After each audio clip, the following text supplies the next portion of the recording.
In the spring of 2004, K-Line Trains was at the peak of its popularity and profitability.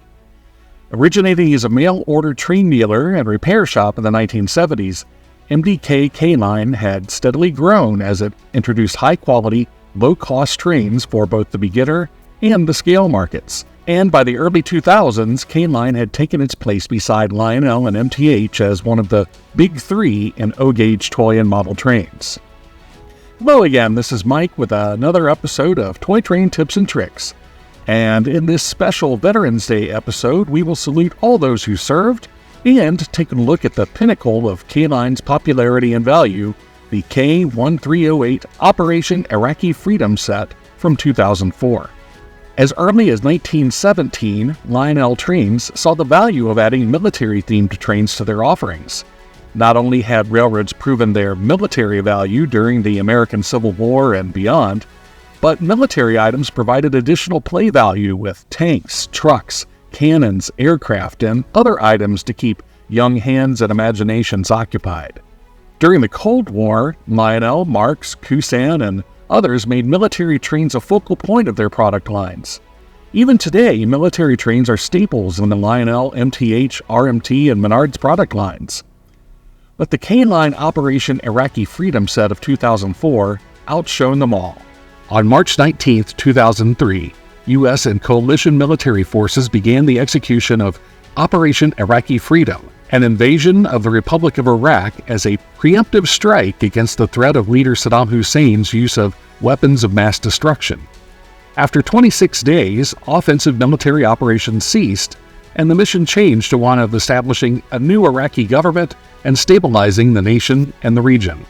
The mission was a popular move in America at the time, and K-Line sought to capitalize on the operation with a commemorative train set, the K-1308 Operation Iraqi Freedom Set.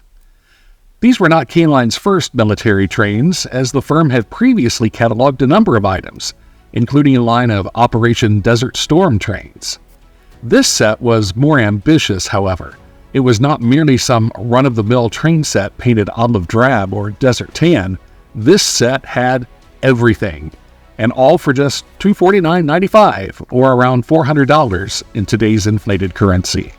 Trailing behind the number 31903 twin-motored MP15 diesel with ladders and flashing beacon were cars carrying an operating and rotating searchlight, a rotating radar dish, a crane, a gondola with crates, a Patriot missile launching battery, a removable medical truck, a removable construction vehicle on a depressed center flat car, and a work caboose with machine gun sounds.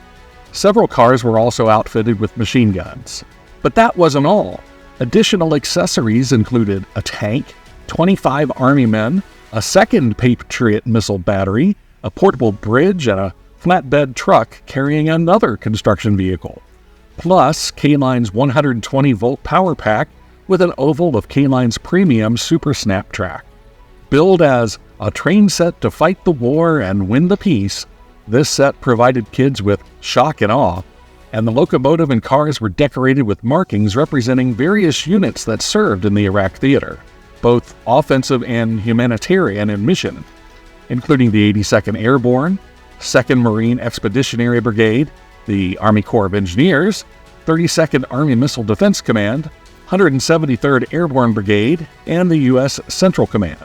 The conventional control locomotive was a later version with twin-can motors and a switch to select series or parallel operation of the motors. In parallel mode, the locomotive was clocked by classic toy trains at a top speed of over 150 scale miles per hour. The work caboose made machine gun sounds whenever the horn button on the transformer was depressed.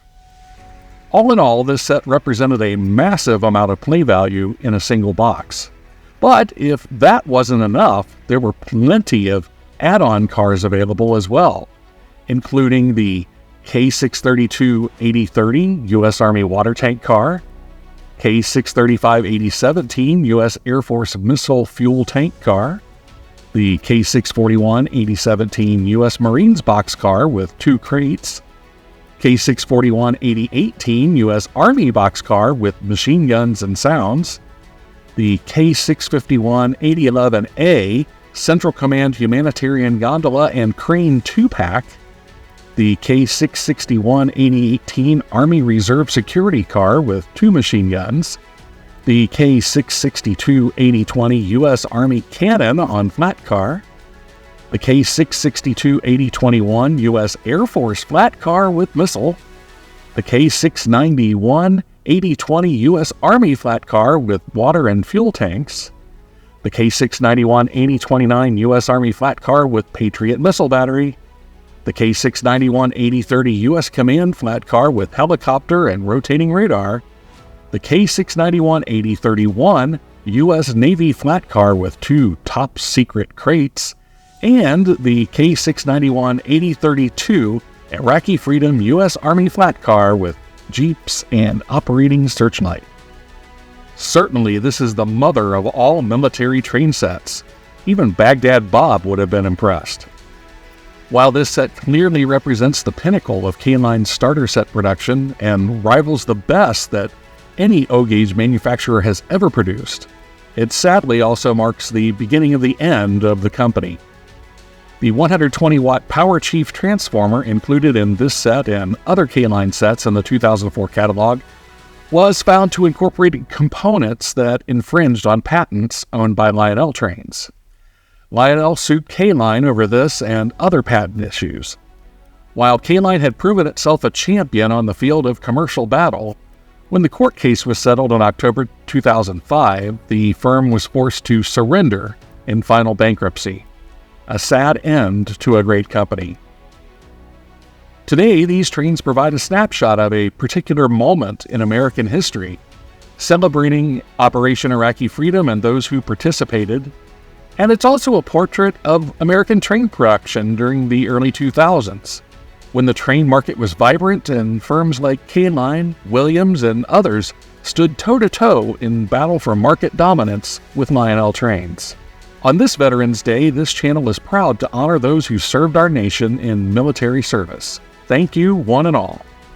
And as always, I hope you enjoyed this video as much as I enjoyed making it, and if so, please like the video, subscribe, share a comment, and tell your friends and neighbors. Until next time, thank a veteran, and keep the trains running.